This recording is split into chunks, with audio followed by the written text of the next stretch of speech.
మక్తల్ ప్రజలందరికీ నమస్కారం. మక్తల్ మన ఊరు మాత్రమే కాదు, మన పిల్లల భవిష్యత్తు కూడా. ప్రతిరోజు మన కళ్ళ ముందు జరిగే కొన్ని విషయాలు. దుకాణాలు ఉన్నవాళ్ళు చెత్తను రోడ్లపై ఊడ్చడం, పాన్ తిని అదే రోడ్లపై ఉమ్మించడం, చెత్తను డ్రైనేజ్లో వేయడం. ఇవన్నీ చిన్న చిన్న విషయాలుగా అనిపించవచ్చు, కానీ వాటి ప్రభావం చాలా పెద్దది.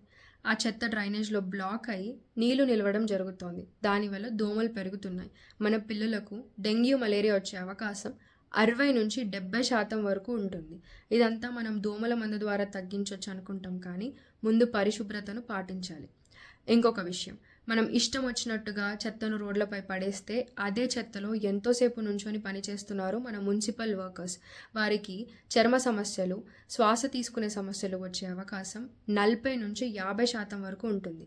ఇదంతా మనం ఆలోచించాల్సిన విషయం కాదా? మరియు మెడికల్ వేస్ట్ విషయానికి వస్తే అది ఇంకా ప్రమాదకరం. సరిగ్గా పారేయకపోతే ఒక్కరు చేసిన తప్పు వల్ల ఎంతోమందికి వ్యాధి సోకే అవకాశం ఉంటుంది. అందుకే ఇప్పుడు మేము స్పష్టంగా చెప్తున్నాం, దుకాణాల ముందు డస్ట్బిన్స్ తప్పనిసరి.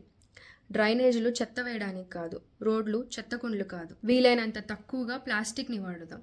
మన గౌరవనీయులైన మంత్రి డాక్టర్ వాకిటి శ్రీహరి సార్ గారు మన మక్తల్ డెవలప్మెంట్ కోసం రాత్రి పగలు అని తేడా లేకుండా ఎంతో కృషి చేస్తున్నారు.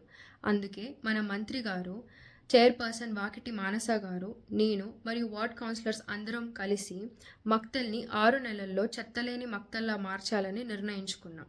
ఇది శిక్షలతో కాకుండా మీ అవగాహన మరియు మీ మనసులో నుంచి ఈ మార్పు రావాలి.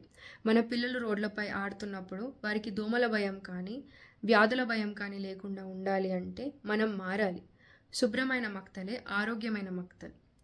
ఈ బాధ్యత నా ఒక్కరిదే కాదు, మనందరిది.